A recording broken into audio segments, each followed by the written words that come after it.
one of my own poems, but I discovered one that just begs to be shared. You know how we all have a love affair with our cars, especially men? Now, here's something from the perspective of the car. It's called The Rape of the Toyota. I feel violated each time he inserts meaty fingers into my finely tuned engine. I don't like the way he strokes my leather interiors. Admires my profile like he owns me and my superior intelligence. But I'm smart enough to find my own way out of the garage. And my steel exterior is stronger than the soft pink membrane that covers his fragile skeleton. Most of all, he should know that ultimately, I control the brakes.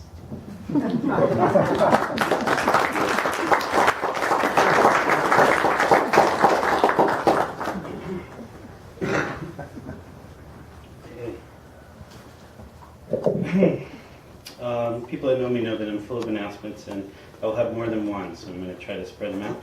And our next reader is part of the community, because there really is a community at the Mature Learning Program at Clark College, and they have a really lively group of writers over there who have even put together a great anthology of the writing that they've done. And so I'm really hoping that Herb Stokes, since he's already in there and I'm just beginning over there, is going to help me get some of his friends over to the memoir writing class that I will be teaching for the Mature Learning Program starting later this month. And if you'd like to know about those classes, we have flyers over here. Those of you that are new, this is where I leave kind of free stuff and promotional stuff. And if you ever have anything that's going on in the community that you would like other people to know about, feel free to leave it there so that they can take it. And I welcome my friend, Herb Stokes.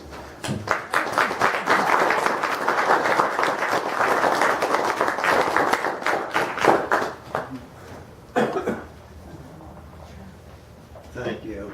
I just noticed we have a death's head clock up there. And right now it's 25 minutes to dead.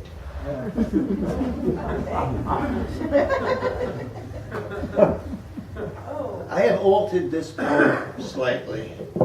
If you have heard it before, please raise your hands and place them over your ears until you see my lips have stopped moving. The lover's bench.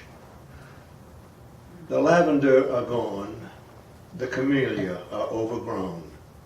Lovers don't sit here anymore. Small, pale blossoms now tremble where hearts once throbbed, and hands worshipped hands. Tendrils inch upward imperceptibly, drawn to the girth of the weathered oak. The encirclement begins. But you have found a new place to whisper secrets, and I am the hinge on the door you keep closing. Thank you.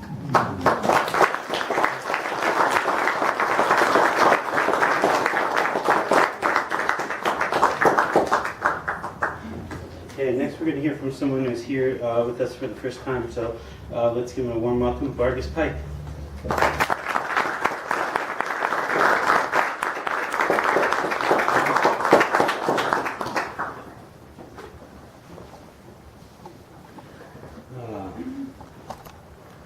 This is from my book, April Song, 30 Poems I Wrote in the 30 Days of April. My home has left me. It picked itself up by its foundations, walked out its own door, never to come back. All that is left is memories, a mortgage, a few items that fell out of open windows as it lurched down the street. It claimed alienation of construction, creaked at me it didn't love it anymore. Groaned it had been years since I bought it a new coat of paint or dusted its corners. The final straw, though, was when it leaned over my shoulders late one night and caught me looking at timeshares online. I thought its roof would cave in right then and there. I heard through a friend it had settled out of town with a young family who asked it to take them in.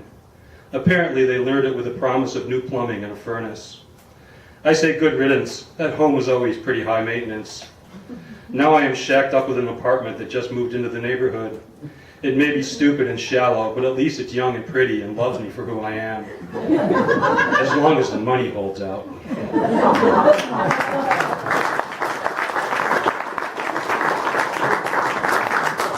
And I've got one more called Jazz.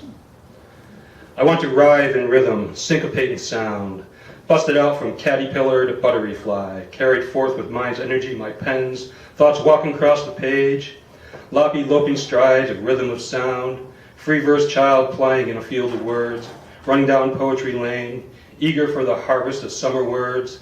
Stack 'em in the barn, boys, make sure those bales are nice and tight. I want to write in rhythm, syncopate in sound, open up the sluices and let those juices flow, endless river to ride. A pen is my paddle, paper my canoe, floating wild in the beauty, calm on the surface where I ride, find the eddies, roll past the rocks, till the river is calm, its energy spent, wrote hard, still wet on the page. I want to write in rhythm, syncopate in sound, front man to the music, take those words, add the bars, the notes, the troubled clefs. When it's all tame and neat and purty, throw it out the window, call it jazz, baby jazz. Coriander calls to me, factory sound of motion, long and tight till it snaps, covers the bars, squiggly fly, a life of red, because red was all that was left after taxes. He understands even if he cannot speak your language. He can read your lips and imagine the sound. Jazz, daddy jazz. Mama's got it right when she said come. I sense danger because there is always danger. You're out on the edge, looking up. Not easy to find the ground unless you jump. You may not want it any longer. Forget the motion. Don't put your foot here, put it there. Dancing upside down before you know it. When gravity taps you on the shoulder and it's all over. Another dream deferred to reality, shaved clean. It rushes in, pretends to catch you when you drop. I want to writhe in rhythm. I want to syncopate in sound. Jazz, mama jazz.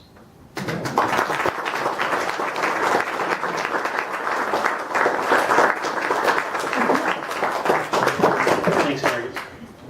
We hope that you'll join us again at some point.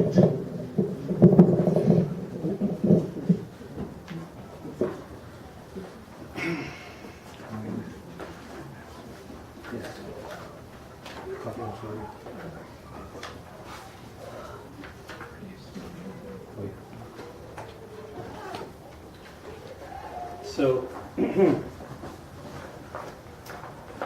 I had read about a young man here in the community. His name was Nick Mellon, who drowned recently. And I read the stories as they were coming out in the Columbian, and then finally his obituary. And the obituary mentioned that he was a, they loved poetry. So as you do sometimes in these situations, I felt like I wanted to do something, and I thought, well, what could I do? And what I decided to do was to reach out to the family and ask them if it would be okay if I read one of his poems here at the open mic tonight to honor him. I didn't know this person. I wish that I had had the opportunity to meet him and invite him and to be a part of this great community that we have here. And I appreciate that the family said that this would be okay. The person who contacted me was his aunt. Her name is Barbara, and I don't know if she's here. Is Barbara here tonight?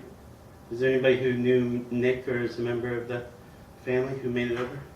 That's okay. It's the, I don't have to explain why. This is a good idea. This is Nick Mellon's poem, Broken Sestina, for my mother. Right on. Yeah. They belong in here. Yeah. A young cat writhes in a field of hay, wheezing and heaving harsh, ragged breaths, and bringing forth life in the mud where she lay, hoping she'd not have to live long this way. Praying almost solely for death, this young cat who writhes in a field of hay. Miracle is what some would say, as one tiny cat does heave its small chest. one life brought forth in the mud where she lay, and though many still are left today, she lays her head by him, the little one, and rests, the young cat who rise in the field of hay. And just a short time ahead in the day, she, the mother, breathes her sharp, ragged breaths, and 4 more join her in the mud where she lay. Slowly she recovers in her field of hay, and searches for those 5 she fought to give breath, only to find 4 alive in her hay. The mother finds 1 has fallen in death, hers, the little one, so dear. She, the mother, who rides in the hay and tries to love those new in the mud where she lay. Nick Mellon.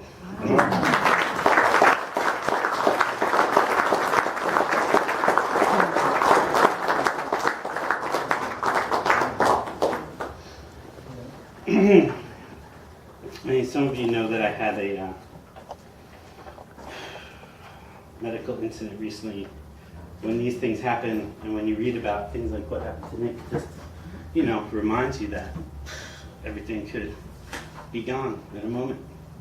It's a good thing to know. I mean, it's a good thing to carry around with you as long as you're not letting it stop you from doing anything, right? Because I've always said to people in these situations, the way that you honor the dead is by living, by continuing to live and have a good time, So,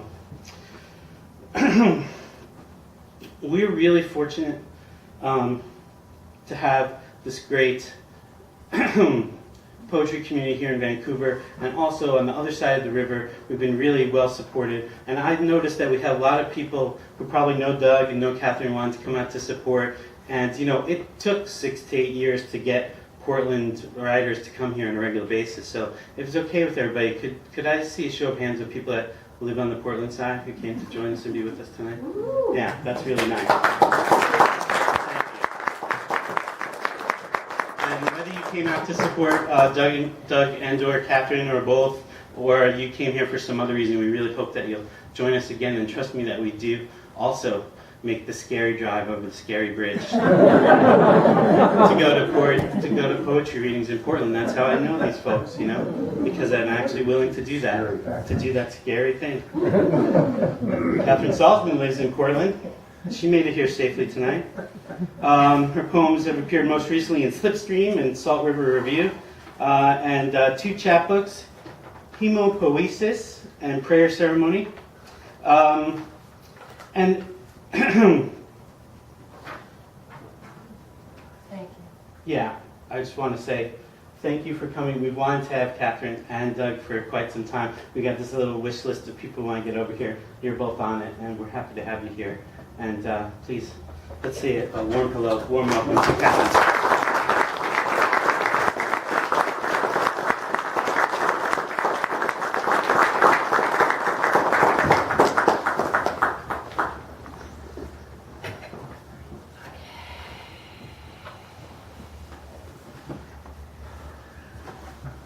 Right out of the red bone shack where my love is made, the stuff that waggles me into highlight, gets the senses at the back of my hood on straight into the leavening place with its pop-up and perky divine. I could be happy now or not, my hips swish, swish, my pony butt in swag, the petals flattering my hair, no matter what, I've got a poppy of a smile on. I would be happy now or not, but either way it's love, and the wrinkled matter of my heart is gone.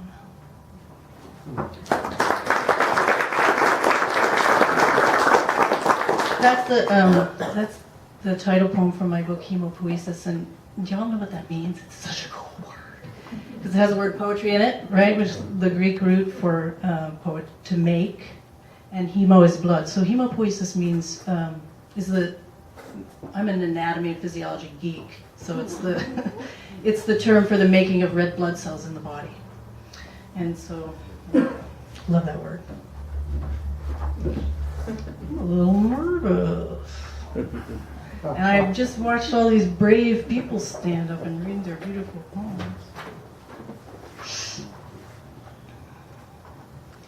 Begin with your body, as spire of earth, temple, devil, salt cactus seeking air, foam sovereign spun on that axle of bone, all your moving is precious grass.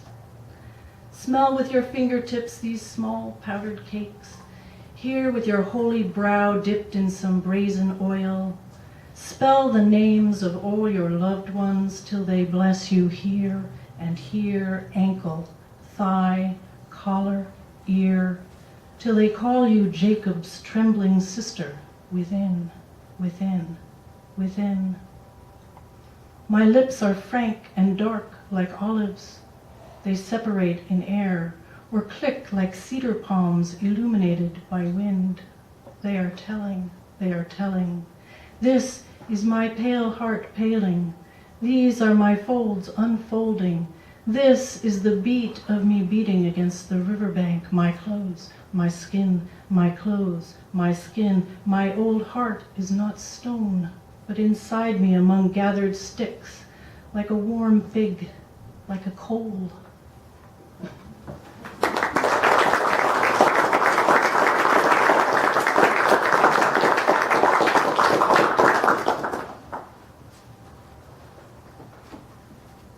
I feel like I should tell a story, but the stories are all in the poems. I just want to say that my daughter is going to turn 22 next month. All you people with kids, don't blink, because all the cliches are true. It happens in a flash. So some of these poems I wrote while I was pregnant, and some of them when I was nursing my daughter. I'm going to read 3 poems about her. 30th week. I'm not counting. It's too elemental. Gravity's green coil springs into me like a vine. The sweet pea burns up its pink spire like a fuse in petal time.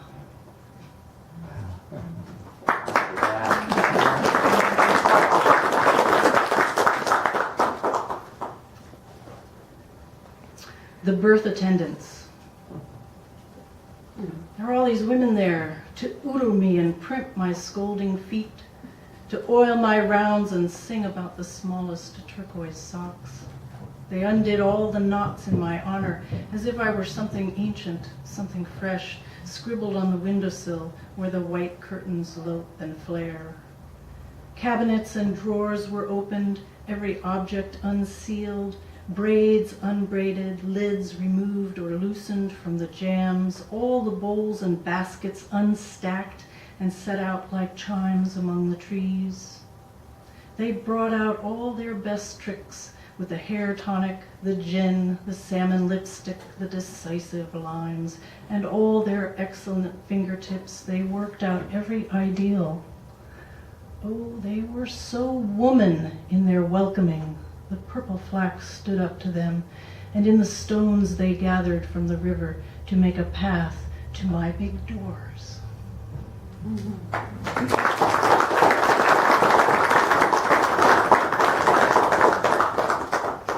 was a long time ago. Who's got kids in here? Yeah, don't put it down.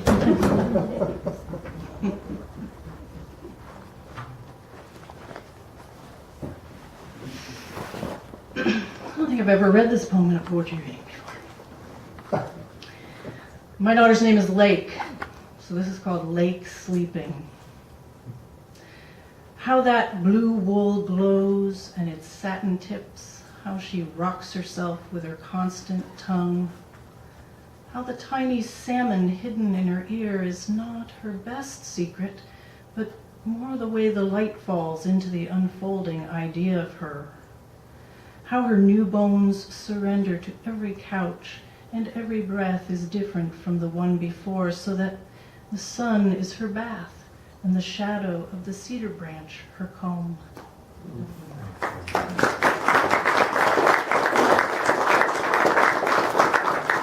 Okay, now I'll tell you a story.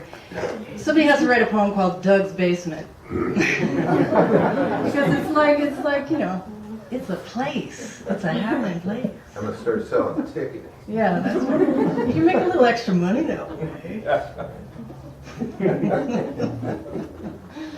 Anyway, The extra money, I like that extra. One time I was at a reading and Doug came up to me. We didn't really know each other that well, but we kind of did. But a little bit.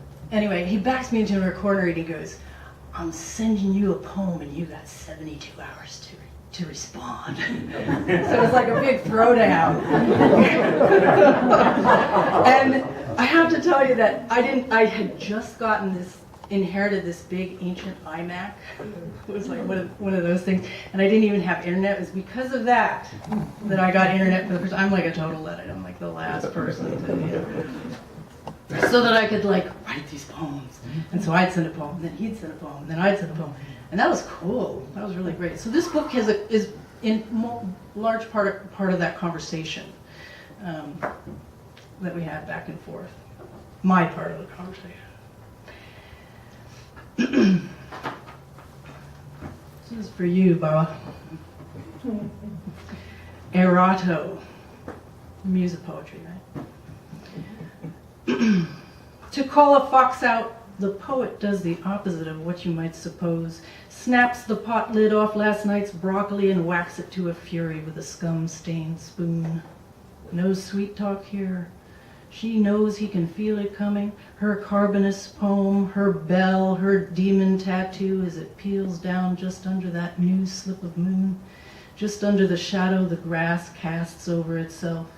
Between each blade, her stainless steel howl shinks exactly toward the thigh-wide hole he's holed up in, past eyes half hung from dope and do-gooding it all day, right like a neutron caterwaul. A dead-on stridulation true to the track that beelines into his suddenly upturned ear. The fury meant to rattle his dark envelope, and the perfect music she knows is there.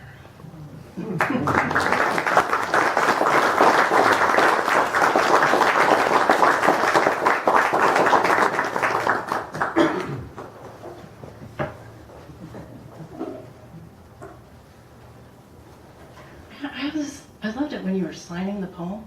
It's so beautiful. Thank you. Can you, like, are you like one of those people who can just, like, can you sign impromptu or do you have to practice? I had to practice a little bit. Okay, I won't put you on the spot.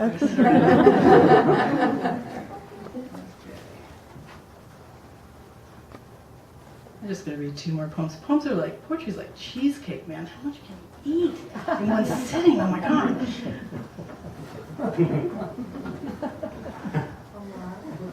Give you a lot of cheesecake. Yeah, a lot of cheesecake tonight, kids. Well, there's some like chocolate mousse, cheesecake, some tiramisu. This is the one I wanted you to sign, so you can listen now, and you can hear it, and then next time. And you have to learn how to sign the word chakra. This is from that same conversation that Doug and I had. It's called Chakra Painting, Twig Fire. 1 stick, heart leans forward in its bone palace. 2, raw and green, crackle, sputter, purr in odd communion. 3 knotted twigs, and the tower of night spins on the northern dime. Fragrant silver lattice of fallen needles lit by the moon. 4 straight arrows stripped of bark brace desire's tent against the rack to come. 5, and the birds know something's up. They shift in the orange underlight as it scatters the trees. At the 6th, the first 2 fall to coal. Their unperturbable thunder scars the core of everything that follows. 7 black branches let paradise unwind as the fibers peel and curl and spit the small hot light toward our shoes. This is our frankincense, pitch here on my thumb, and the cool bit of apple lost to the left of your tongue.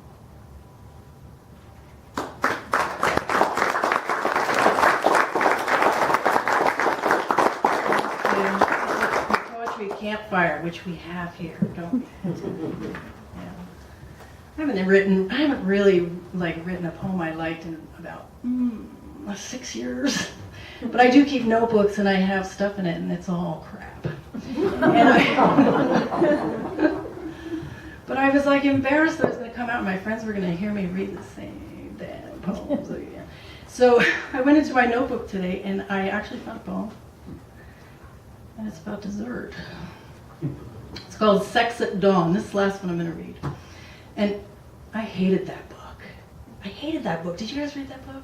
Oh, I hated it. It's that, nobody read it? It was that bestseller about the bonobos and about human sexuality and how we're meant to be non-monogamous. It was like #1 on the New York Times bestseller. It was a terrible book. Well, it was #1 because it was about sex. It had a lot of really good information in it about the history of sexuality, about anthropology, about animals, about everything. But it was just written in this horrible cutesy science language, which I can't stand for more than 1 second. But anyway, so the title of this poem is a reference to that book. Sex at Dawn. In the morning we make mascarpone, let the ridicule of butterfat lapse into a spathic ecstasy of long white silk. We drink as one proteinaceous unit joined around the idea of tiramisu, a coffee so black and gritty it drags us clear of side effects. Cake for breakfast is what gods do as they saturate us, soak us, sop us up. Here we are stuck on our god's tines, wet and, oh yes, glistening in early sidelight, anxious even to consume and be consumed. Thank you.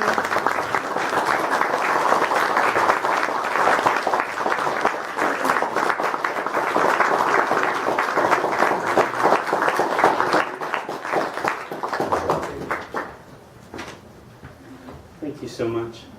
And I was a bit overcome for various reasons as I was introducing Katharin, and I apologize for the clumsy introduction. What I wanted to do was make sure that people knew about your role in this. It's been a while now, but Katharin helped put together an amazing tribute for Adrienne Rich after Adrienne Rich passed away, and that was and I knew of her. Hadn't read enough of her, but it doesn't matter. I mean, I think an important part of this work that we're doing is to make, smart recommendations. Someone could ignore any recommendation you make, that's fine, right? But make the recommendation because everyone wants to know, especially newer writers need to know, what should I be reading? And events like the one that Katharin put together both honor this amazing woman and poet and also help some of us, initiate what be initiated and find out what she was all about. So thank you for that, and thank you for this tonight. Yeah, let's hear it for Katharin.